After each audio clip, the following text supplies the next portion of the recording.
Well, thank you very much for having me up. I thought I was just talking to one senior class, so this is awesome.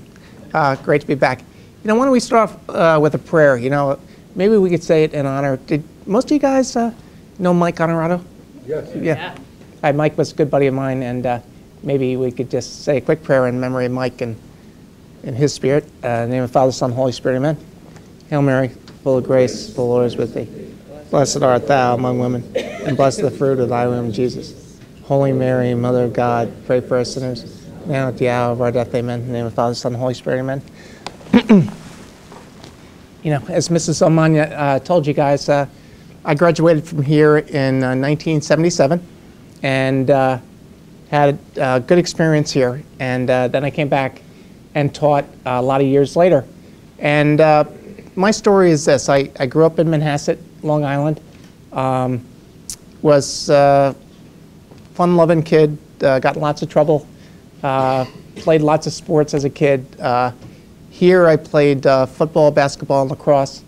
I came here for my junior and senior years. I started off at a school called Cranwell up in Lenox, Massachusetts, where Mr. Sheehy, your headmaster, was my coach and teacher there. And so after Cranwell closed, after my sophomore year, 17 of us from Cranwell transferred to Canterbury. And at that time when Cranwell closed, Mr. Sheehy went to Tabor, and he was there for a number of years, and still I think he was an awesome lacrosse coach. And I remember he had at least over 100 wins as the boys coach at Tabor. So great coach, best coach I ever had, and I mean that. What happened to me was this. After I graduated from Canterbury, I went to Siena in upstate New York. At Siena, I played football and lacrosse. I was captain of both teams. And what happened my senior year in football, I was a safety, and in lacrosse, I was a midi. And in football, my senior year, we were playing against St. John Fisher College up in Rochester. And it was a routine game, routine play. It was the third game of the season, and I was having a pretty good year. I had 3 interceptions in the first 2 games. I had an interception the first quarter of this game, and they had a great quarterback. This kid had a cannon for an arm, and they kept on splitting 2 receivers wide to one side of the field, and they call that formation twins. And so we were trying to cover him with a zone. And I was deep over the center of the field, covering one of the receivers, when the quarterback threw a short pass to the tight end, who caught the ball, and he started running for a touchdown. And so in an effort to make a saving tackle, I came up and I hit the receiver as hard as I could. And the mistake I made was I didn't get my head up in time. And as our bodies collided, I broke my neck. And by the time I hit when I hit the field, I was paralyzed. And I've been paralyzed now for 30 years. But even in spite of having a devastating injury, I still consider myself the luckiest person who's ever lived, because everything I've ever hoped or prayed for has come true. And I mean that. You know, among the valuable lessons I learned through the years, when I was on the field that day, I remember I was lying there and I was looking up at the sky, and I was scared to death, and I knew I was paralyzed. I didn't realize I had broken my neck, but I couldn't move, and I knew it. I was like, I'm paralyzed. You know, the trainers and coaches came out, and one of the trainers was a fellow female student named Joanne. And Joanne just knelt by my side, and I remember saying to Joanne, I'm paralyzed, I know it. And she said, don't worry, you're gonna be fine. And I'll tell you, having Joanne there was great. You know, and they called an ambulance. When the ambulance arrived, they were able to get a board underneath my body, and I'll get muscle spasms as I talk. You know, even 30 years after my injury, my legs are still trying to get up. And so actually, I like having muscle spasms, believe it or not. So, so if you see me shaking, don't worry about it. So what happened was, you know, they called an ambulance, got a board underneath me, got me into the ambulance, and there was a priest at the game. He got in the ambulance with me, and we started praying Hail Marys together on the way to the emergency room. Now, I'll be honest with you, I was scared to death. And when I was a kid, my dad had died as a kid. And when I was a kid, and my mom was Irish Catholic. She's 90 now, still driving, going to Mass every day. So my mother used to make my brother and my sisters and myself pray the rosary. We'd have to kneel down in front of a statue of the Blessed Mother. And it was torture. But when I got injured, I really held on to my faith to the best of my ability. When they got me in the emergency room, you know, they unscrewed my face mask and cut off my jersey and shoulder pads, removed my helmet, and then took a series of x-rays. And there was a young staff on a Saturday night in the hospital. I found one doc that I thought I could get the most information from. I said, "Doc, I'm paralyzed, aren't I?" And he said, "Yes." He said, "You broke your neck, you're paralyzed, you're never going to walk again, and we're not sure if you're going to live." So then the priest came over and started giving me the anointing of the sick. And so I went to confession right in front of all the doctors and nurses. I talked for like 5 minutes. So I thought, if I'm going with a clean slate. and so it's funny. I never saw that priest again after that either, to tell you the truth. I saw a lot of other priests. I think I really, I threw it all out there. But at any rate, then the doctors, all of a sudden the nurses grabbed my head. And I had a bunch of hands on my face, and this is a little gruesome, but I'll tell you anyway. They shaved my head, and and the doctor came at me with a Black & Decker drill, and he drilled 6 screws into my skull to apply what they call a halo. And then, you know, at first I said, "Doc, you got to knock me out, right?" And he said, "No, we can't. The injury's too close to your brain for sedation." And we had to stabilize your neck, and so they started drilling the screws in my head. And I'd like to tell you I bit the bullet and took it like a man. I didn't. I screamed and cried until I passed out from the pain. And then when I woke up, I was in traction. You know, when you're in traction, you're on like a narrow bed. They call it a striker frame. And they had to tie weights to that thing they put around my head. And so my friends, you know, from the team came right in when I woke up. And one of my buddies, my best friend from Canterbury, went to Siena. And he actually, when we graduated from, his name is Rents, and I'm going to talk about Rents a little bit because he's one of my heroes. But Rents and I were best friends here. And when we graduated, I went to Siena and Rents went to Syracuse. And then after a semester and a half, or a year and a half at Syracuse, Rents got kicked out. And they said, you know, it's time for you to go home. Now, I'm from Long Island. Rents is from Rhode Island. And so when Rents got kicked out of Syracuse, he was afraid to go home. So I said, you know, why don't you come and stay with me at Siena? So that's what Rents did. My roommate and I at Siena got a mattress, and we had a place for Rents to sleep. And then we figured out how to get him in. We kept on taking him to admissions, and the admissions office kept on saying his grades are too bad to get him in. And they said if you sign him up as a day student and he gets 2 Bs, we'll take him. So Rents barely, you know, we gave like a phony address in town.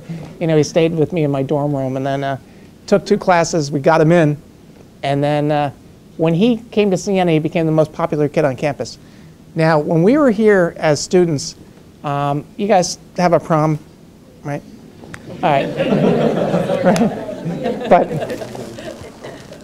for our prom, Rents couldn't get a date. You know, when we were students here, they say he was a very funny kid. So, you know, Rents gets a tuxedo, you know, gets in the limousine with us, goes to the prom, and we're like, "Rents, you don't have a date. Please stay back at school." He's like, Rents is like, "I'm coming." And Rents goes to the prom, I'm not kidding, and dances with our dates all night. This kid had more fun at the prom than we did. And he just had fun. And so when Rents came to Siena, he took the college by storm. He was unbelievable. You know, we went out with like the prettiest girl on campus, this girl, Virginia, became really popular, played on the football team. And I'll tell you, when I had my injury, it was just a real big consolation for me knowing that my buddy Rents was there. And, you know, he was also a defensive back on the team, and it was just great having him there. So when I was in the hospital, you know, I was in traction for a month where I was on that frame. I'd face the ceiling for 2 hours. Then they turned the frame over, and I'd face the ceiling for the floor for 2 hours. So they rotated my body every 2 hours for a month. I lost 50 pounds in the first month. As you can see, I've put that back on. And now my friends, from college in Canterbury and Manhasset used to come up all the time. Now I got injured up in Rochester, so it was far. It was way up in the middle of nowhere. If you're from Rochester, I apologize. But, it was a great hospital, but my friends, when they used to come, were really funny. Now, my buddies used to bring up a magic marker, and they used to write notes to the nurses on my body with the magic marker. And then one of my friends brought up a fake hand that looked real, and he hid it under the sheet. So when the nurse had to rotate the striker frame, the hand fell on the floor, and the nurse thought my arm fell off. And so she screamed and ran out of the room. My other friends from Canterbury and my buddy Obi, I think Obi's son is coming here next year. So I got to tell you, be careful. He is, right?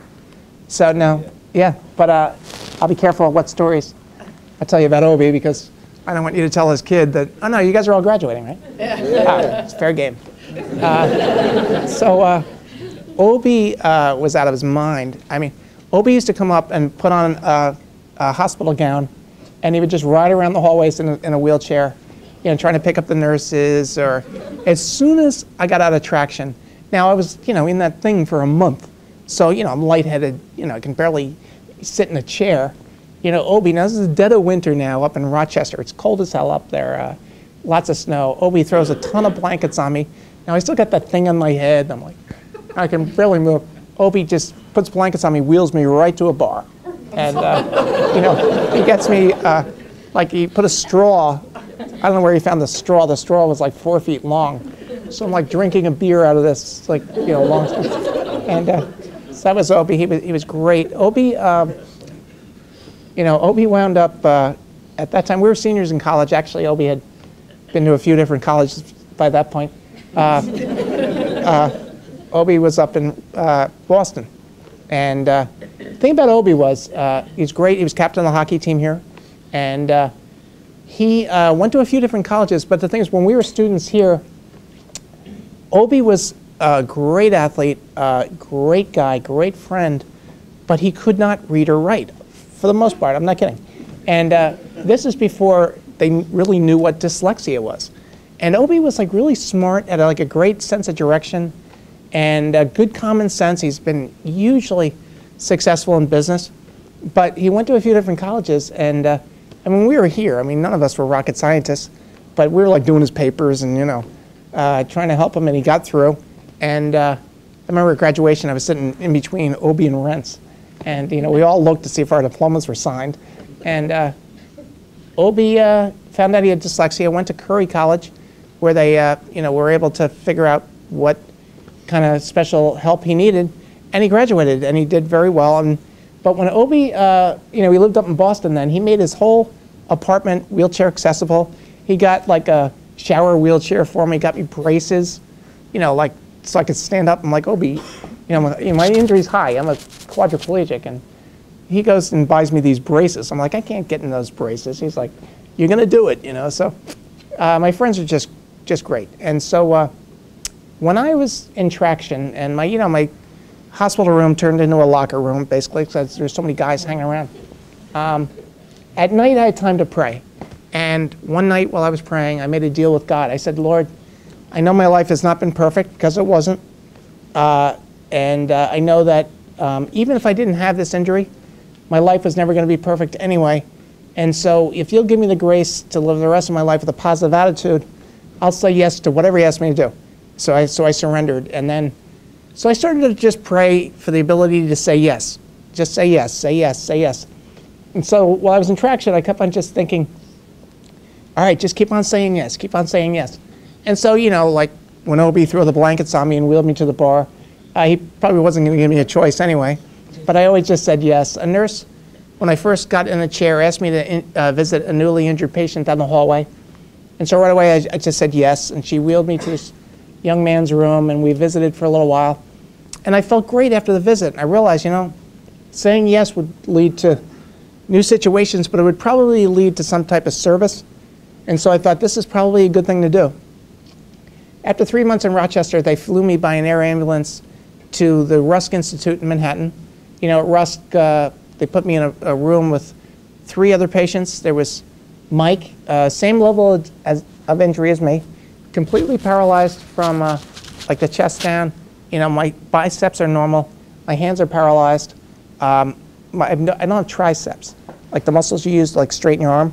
My shoulders are normal. So Mike was the same injury as me, same age as me. Mike had been in Trenton State Prison for attempted manslaughter, got out, and you know, went drinking with his friends and dove off a bridge and to a river and hit a sandbar, and that's how he was injured. And then there was Jimmy. Jimmy had been in Rikers Island prison. Now, I'm going to give you these little books that I wrote up. Now, in the book, Jimmy is really, I call him Seamus in the book, because there's another Jimmy I refer to.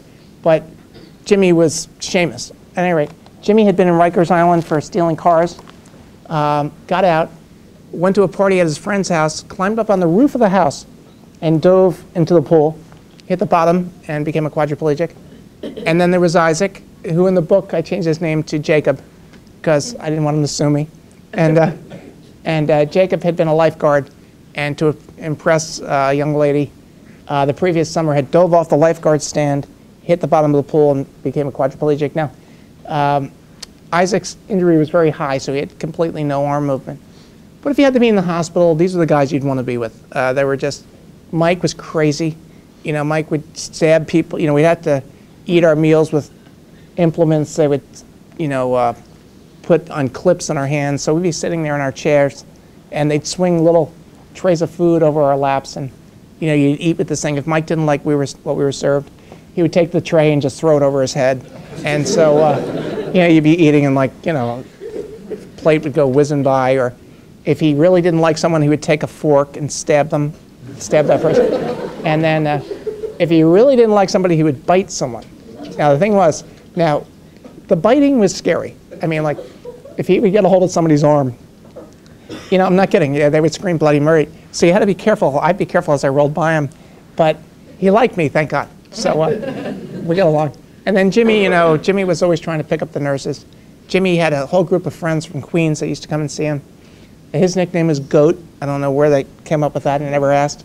And so, you know, so that was my time in the hospital. And now, when I got out of the hospital, I went back to Manhasset. My family had made our home wheelchair accessible.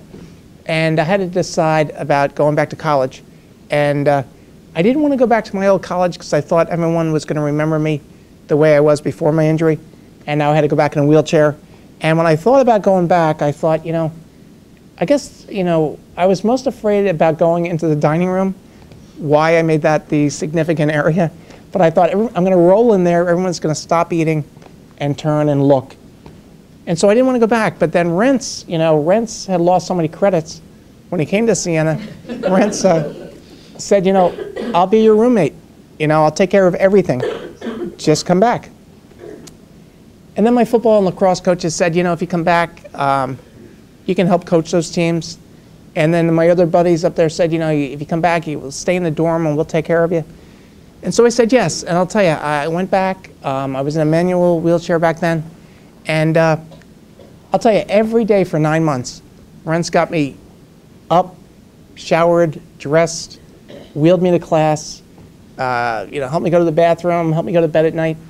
For 9 months, Rents made it so much fun that we were laughing hysterically for the entire year. And, you know, Rents was just, he had such an imagination. Like when he would, you know, the bathroom was down the hallway and I'd be in my shower wheelchair. And Rents would like be wheeling me, and Rents would stick like a pillow under his t-shirt and pretend he was like the Hunchback of Notre Dame. And he'd be like dragging me saying, yes, master, yes, master. And then it was really fun. Now, I basically majored in like Greek and Roman mythology because the easiest teacher in the college taught Greek and Roman mythology. So Father Mueller, it was a Catholic college, Franciscan priest taught at the school. And Father Mueller, I don't know how old he was, but he was probably at least a couple hundred years old. He's the oldest. He would be in there in his Franciscan robe. Do you know him? Okay. All right. So Father Mueller, back then everybody smoked cigarettes. So Father Mueller, the class was pretty big, you know, just crammed full of football and lacrosse players. who were as stupid as I was. And Father Mueller would chain smoke during class. He would fire up a cigarette, take a huge drag, and then you'd never see him exhale. We'd all be sitting there like, where's it going? So the class was brutal, painfully boring. It was an hour and 20 minutes long twice a week. So Father Mueller would lecture for like, smoke and lecture for about 15, 20 minutes. Then he would call on us to read. Now, it was agony. And so you'd be calling, you'd get called on to read, and then your friends would try to distract you because it was so boring. So you'd be reading and somebody might reach over and slap you on the head or, give you a shot to the ribs or, but as the semester progressed, the abuse got worse and worse. If you got called on to read, someone might, actually close your book, rip the page out of your book. And so when you were, a Charlie horse. So by the end of the semester, you were absolutely mugged when it was your turn to read. So I get called, last class of the semester, I'm in the front. Rents actually would always wheel me in late. And he would sing that song from Rawhide, Rollin', Rollin', Rollin'. And then he would pretend he was whipping like the horses in front of my chair. And so he'd be singing Rollin'. And so, I was like mortified. And then, so it's the last class of the semester. Father Mueller calls on me to read. And so I'm reading, and I'm getting abused. And then Rents reaches over and unlocks both brakes on my wheelchair. And I'm trying to read, I'm like, please. And then the guy behind me puts both feet on the back of my chair and pushes. So I go flying up, I hit my head on the blackboard. So Father Mueller said, what's the matter with you? I said, oh, sorry, Father, I just had a muscle spasm. He said, go back to your, move back.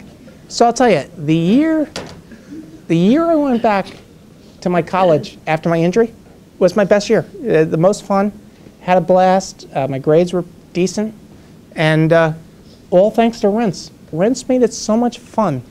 I'm telling you, he made it so much fun that we were laughing hysterically. I totally forgot about my injury. And Rents, I think, is a great example, like, for anyone who's ever in a position to serve, just make it fun. You're gonna be doing it anyway. Just make it fun. And if you ever know, anyone who's injured and you don't know what to do, the most important thing you can do, the most powerful thing is just show up. Just be there. You got to be careful. I mean, they might not. The person who's injured might not be in the mood to fool around as much as, my friends wanted to fool around. But the most powerful thing you can do is show up. And then the other thing is try to make service as fun as you can possibly make it.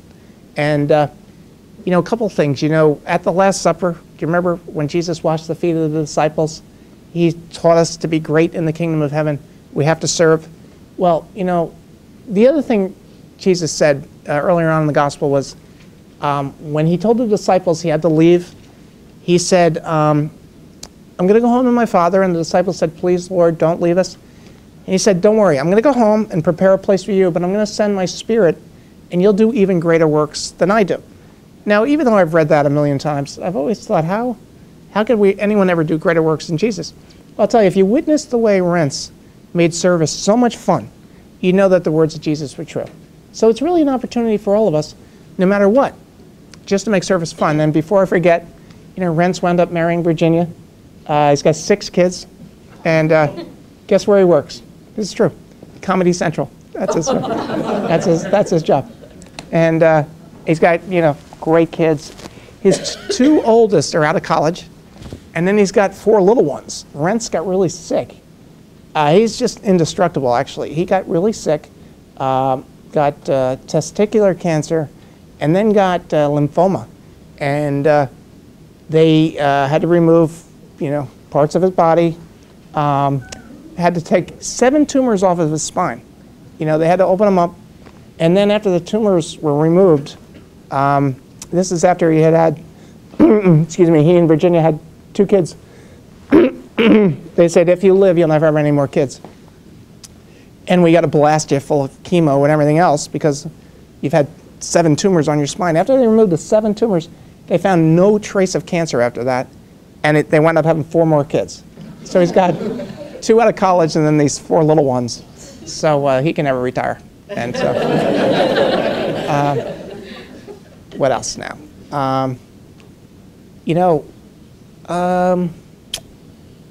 I'll tell you again, everything I ever prayed for has come true. I said yes a lot of times in my life. When I was in 4th grade, this is a true story, I was in 4th grade at St. Mary's in Manhasset. I was sitting in the back of the classroom, and it was the first day of school, and I looked up and I saw a little blonde-haired girl, and it was love at first sight. This is before I even came to Canterbury. And I finally got the nerve to ask her out in 7th grade. She said yes. Then I screwed it up in 8th grade, and we broke up. And that little girl is my wife today, my wife Liz. And so I'm telling you, everything I've ever prayed for has come true. Now, among the different experiences I've had, I studied to be a priest twice before I got married. Came back, and then after I got married, I became a deacon. So I'm a deacon down in Long Island. In between my times in the seminary, I was here. I taught and coached. I was a head football coach for a while. We don't want to talk about my record. But Mr. Sheehy, I'll tell you, when I left the seminary, first of all, I was in a wheelchair, obviously. And, this campus isn't the most accessible place in the world.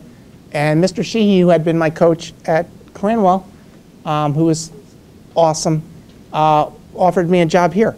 And it was great. I lived right behind the building here. I guess where Mr. Potter lives? Yeah. Is that where he is? And, I lived there, and I had my dog with me, Jug. Jug, I used to bring to class with me, remember Jug? And I taught Spanish when I was here. That was a complete disaster. I taught Spanish, Old Testament, church history. Oh, Mrs. Simonelli, I can't forget. Remember you locked me in the room? Mrs. Simonelli, you still work with the Dean of Students? Is that your job still? All right, there used to be a math theology lounge. Is there still one of those? No. Okay, so I couldn't turn the doorknob. I would go in there if I had a free period and try to do my work. And so I was stuck in there one time. And I called Mrs. Simonelli, and she said, "Don't worry, I'll get you right out." She never sent anyone. So, so lots of therapy. I've gotten over it. Don't worry about it. Now, really, Viv, I'm okay. Right. So, but when I was here as a teacher, I loved it. I loved it. Mr. Simonelli, I got a pressure sore on my ankle that, if you have a spinal cord injury, you got to watch out for pressure sores. I remember hearing as a kid someone getting like a bed sore. I was like, what is that? Believe me, it's a pressure sore. The 3 things you have to worry about with a spinal cord injury are your skin, like your lungs, your kidneys, and that's probably more than 3, but there's, but anyway, I had a pressure sore on my ankle for 18 years. And now it's better, thank God. But I had it when I was here. Mr. Simonelli almost every night used to come and put like this brace on my leg. I'd call, he's the one you call in the middle of the night, right, when there's a problem. And so he was just great. Doctor. Right? And he was always there. He was great. And then, when I became the head football coach, the team back then had not won a game in 4 years. And I became the head coach. And now the guys on the team used to have to carry me on and off the bus. And they'd put my chair below with all the stuff. And we used to open up against Avon. And, is Avon still pretty awesome? Yeah. Probably Avon was like, Salisbury's great now, right? Now, Avon was like, they had like, Salisbury wasn't that good back when we were here. So all those guys were like at Avon. And so we used to open up against Avon and get crushed. So the week of the opening game against Avon, Wednesday was my non-teaching day. So I drove up to Avon, and I found a farmer, and I asked him if we could do our pregame warm-ups on his farm. And this was my idea. We go up to Avon's locker room. The locker room is kind of a distance from the field. And so I brought the team up there. I never told them what I was doing. We went to the locker room, got suited up, and then we went to the farm. We did our pregame warm-ups on the farm. And my idea was, we'll leave Avon waiting at the field until 30 seconds before the opening kickoff. And so we did the pregame warm-ups on the farm, got on the bus, stormed the field. The kickoff team sprinted out there. And so I thought we'd use that momentum to carry us through the game. And it worked for a half. And then we got crushed in the second half. And then every game was a disaster, pretty much. One of the last games of the season was against Westminster at home. Now, we were losing 42-0 at halftime. And it was freezing cold, driving rain, hail, sleet, and the players used to have to carry me down the field house steps for the halftime speech. I can remember thinking, what am I possibly going to say to these guys to make them want to go out and play the second half? I mean, we were really beaten up. You know, guys were just in pain, and they were freezing cold, and I could see the look in their eyes. They were just ready to hang it up. And so that day, I thought, well, I got to pull out all the stops. So I said, you know what, fellas, there's no way we're going to beat these guys today. But that's not the important thing. You know, the important thing is for you guys to be able to look each other in the eyes and be there for each other because you're friends and you love each other. And you know what? We're going to go out and we're going to lose together, but we're going to lose as a team. And in life, you're probably going to lose more often than you're going to win. So I want you to remember this. And I said, you know, at that point, I don't know how many years earlier was my injury. I said, no, at one point in my life, I ran out in the football field, and I never ran off. I never walked off. I was carried off. And I said, you know, again, I was pulling out all the stops. I said, you know, people might consider my life or me a loser because basically I lost, you know. But I'm going to put my helmet on and go out there and do the best I can every day because that was a commitment I made to myself and to God that I'm going to keep on saying yes and moving forward, knowing I'm going to lose. And if the world considers that a loss, then I'll gladly be a loser. But I want you guys to be there for each other, get out there and lose. And we went out there and finished the game. Did okay in the second half. I think we were playing against our sixth string at that point. And lost. But we finished the game, and that was important. And then the next year we came out, and we actually won a couple of games. Remember, Doctor? Mr. Vanas was one of my assistant coaches. You bailed after the first year, though. No, I stayed for the first year. First year? No, after the first year. Yeah, I bailed the second year. Yeah. But he was good. But second year we beat Berkshire at home, and then we played Westminster on their field, and we beat them. You know, the team that had crushed us. And then I made the classic mistake. You know, I called the team together, and I said, all right, fellas, you know, you just beat the team that killed us last year. This is what happens when you don't give up and you stay positive. Good things happen, and this was the classic mistake. I said, now no one is to go out drinking tonight. Do you understand me? Yes, coach. Next morning, I got the call. 7 of my seniors went out drinking, and I had to suspend all 7 for the next game, take away a captainship, and we lost. The win was out of our sails, so we only won those 2 games that year. But what I tried to do, I told that story to try to talk about the sacrament of reconciliation, and basically this is just a real quick theology lesson. You know, in the early church, the early Christian communities had basically 2 sacraments. You had baptism, okay, and the Lord's Supper, the ancient version of our modern day Mass. Now, the early Christians believed Jesus was coming back any day, okay, and so you entered this new community, you were baptized, then you waited for Jesus to return. Now, the problem was Jesus didn't come back as soon as they thought he was coming back, so the sacrament of reconciliation grew out of the sacrament of baptism because, you know, you had one baptism for the forgiveness of sins. What were you going to do if somebody sinned again?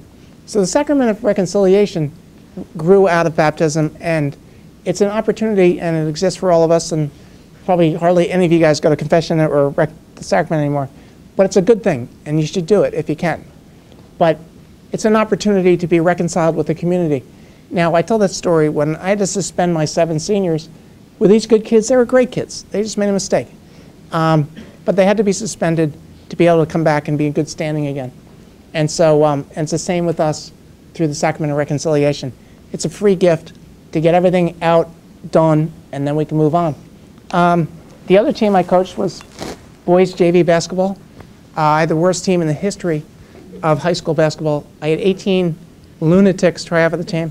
And the mistake I made was, I thought, you know, if you don't play JV hoops, you can play intramurals, right?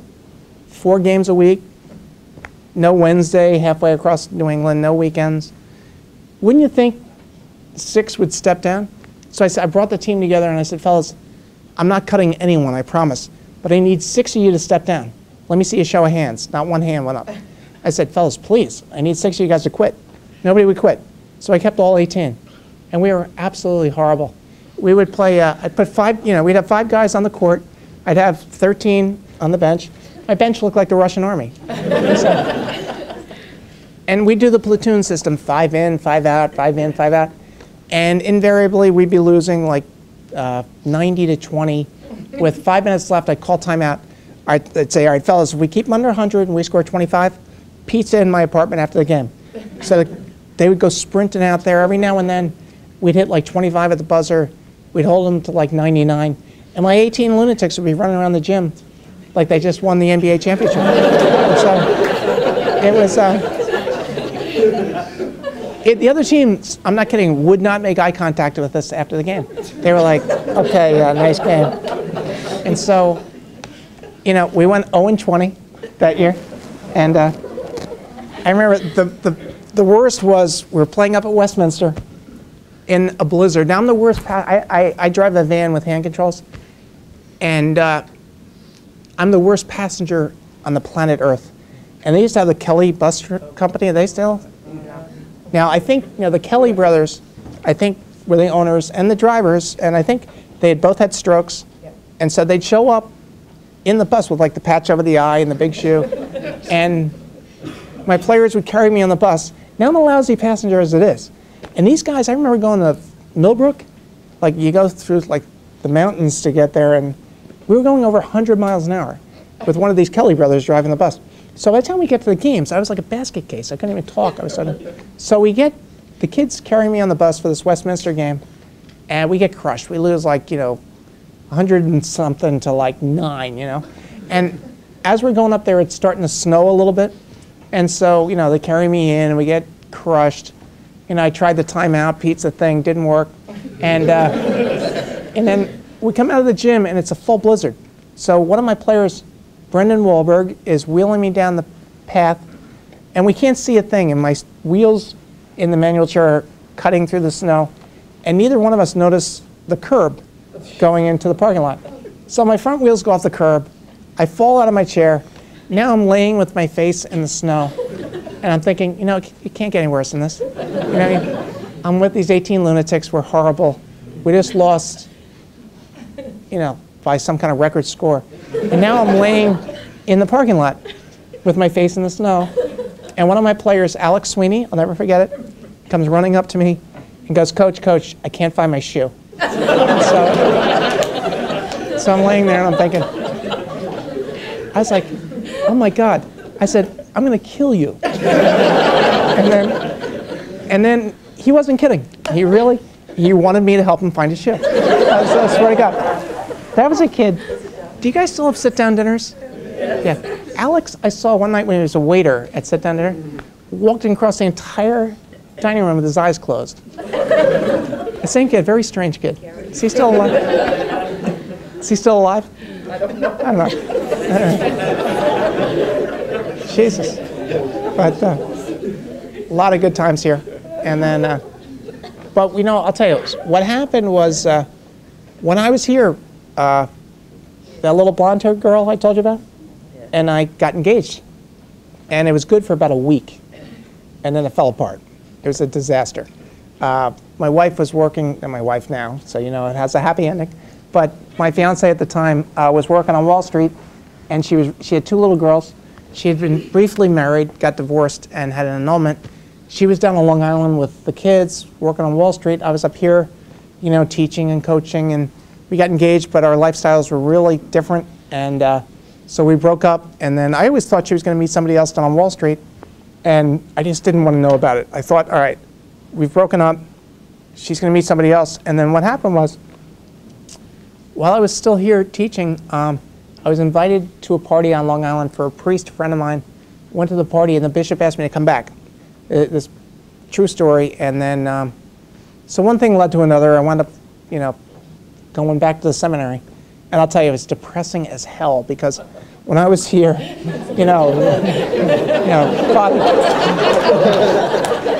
Father understands, I'd been, here, it was great, loved it, engaged, and now I'm back, and believe me, don't get me wrong, the guys are great in the seminary, really good guys. And But it was just, I was lonely, didn't know what to do. Thought, all right, remember I promised God I'd say yes. And I said, all right, Lord, if you want me to be a priest, I'll do it. But you gotta make me feel kind of good about this. And I just was getting down to the wire, and I was sweating bullets. And ironically, Liz's family had moved across the water from the seminary. So I could see her family's house. When I was on the property of the seminary, I could look across the water at her family's house. And one time, years earlier, they had me over for Thanksgiving dinner, and while I was eating dinner, I could see the bell tower of the seminary from the other side of the water. So I was like in this tug of war, really. And so what happened was I got within a week of being ordained a transitional deacon, which is when you make your permanent promises.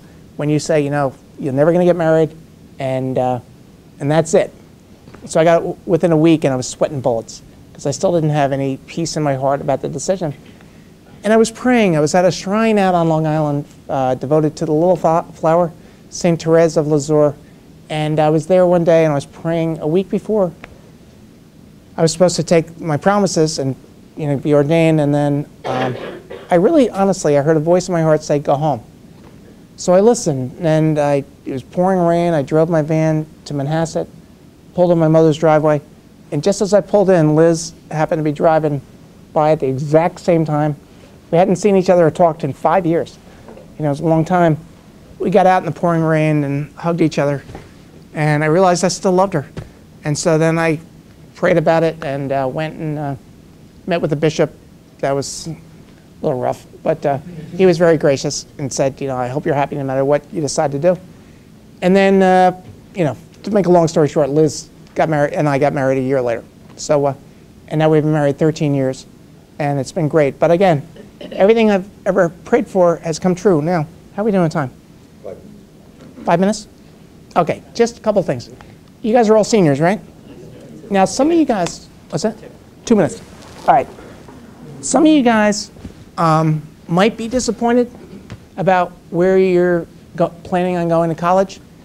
Just remember this. Wherever you're going is where you're meant to go. This is what part of God's plan for you. I promise you this. If you remain positive and grateful, and really when you're there, remember your job when you get to college is to make the people around you better. That's it. That's why you're being sent to the college. Now, when I was here, I thought I was going to Brown. I thought I was going to play lacrosse at Brown. I didn't get in. I had trouble getting into a lot of places. Siena was the perfect place for me. It really was. It took me a long time to figure that out. Just know that wherever you go, it's part of God's plan for you. Just be really positive. Now, some of your relationships here may not have worked out as well as you wanted them to work out. Just remember, be grateful, be positive, and know that this is part of God's plan for you. If you have had your heart broken while you're here, don't worry. Things are going to get better, okay? Don't worry. Things are going to be fine, I guarantee it. Just have to trust God and be grateful. And that either the relationship that didn't work out will work out, or you're going to be in an amazing relationship. So really, don't worry. Everything's going to be fine. I guarantee it. Just remain grateful and love yourselves. Now, quick story, after I became a deacon, after we were married, now my wife was not a churchgoer. She was like, what the hell are you doing? So, but anyway, a number of years later, I was doing a parish mission with my wife. She started doing them with me up in Rochester, New York, at, right down the street from where I had my injury, St. John Fisher College. And so I gave some talks at the church, and then I gave a talk to the football team at St. John Fisher College. Then I wound up on the exact field where I got hurt 27 years earlier. And I was all alone on the field. I had spoken to the team in their new stadium. I was all alone on the exact spot where I broke my neck 27 years earlier, and I looked at the grass, and I had a conversation with the 21-year-old football player. As I was in my chair, I looked down, and I said, listen, I love you, and I'm proud of you for giving everything you had. You didn't hold anything back, and I apologized. Because I said, I didn't love you the way I should have loved you when I was young, like you guys. And I said, I love you, I'm so proud of you, and I'll never abandon you again. And then the 21-year-old football player looked up at me. This is in my imagination, but it was a very real experience. And he said, listen, I'm going to be with you and be faithful to you for the rest of your life. And I don't care if you become the most successful person in the world or a complete failure. I don't care. I'm going to love you and be there for you for the rest of your life. And then I looked up and I saw the most beautiful woman in the world walking towards me, my wife Liz, and I realized how lucky I've been. So listen, if you get anything out of this talk, learn to love yourselves. Okay, be your own best friend. The world will beat you up enough, I guarantee it. So you have to be your own best advocate. If you fail, don't worry about it. You know what, you're gonna fail. Don't worry about it. Just remain grateful and know that wherever you are is where God wants you to be. And if you're ever at a place and you're like, what the hell am I doing here? Just remember, your job is to make the people around you better, okay? Remain grateful and have fun. Make service fun. Just show up and make it fun and you'll be fine. All right, best of luck to you guys. Thank you very much.